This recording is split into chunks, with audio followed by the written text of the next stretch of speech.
नुसतंच ओला कचरा वेगळा करा, सुका कचरा वेगळा, हिरवी बाटली ठेवा, लाल बादली ठेवा. आणि मग आपला अनुभव असा असतो की ते दोन्ही बादल्यांमध्ये वेगळे केल्यानंतर घंटागाडीवाला ते सगळं एकत्रच करतो. कचऱ्याचा अभ्यास करून लोकांना तो समजावून सांगायला पाहिजे. PVC प्लास्टिक म्हणजे काय आहे, पेटची बाटली म्हणजे काय आहे, टेफ्लॉन म्हणजे काय आहे.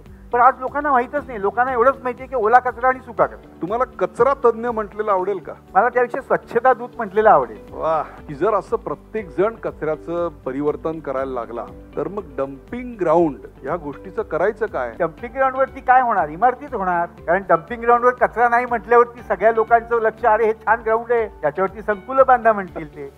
म्हणजे ती आपण डम्पिंग ग्राउंडची प्लेइंग ग्राउंड करायला पाहिजे. म्हणजे डम्पिंग ग्राउंडची संकुलं नाही व्हायला पाहिजे. स्वच्छतेकडे इव्हेंट म्हणून पाहायची सवय लागलेल्या समाजाला स्वच्छतेकडे मुवमेंट म्हणून पाहायला लावणारा हा खरा स्वच्छता दूत आहे.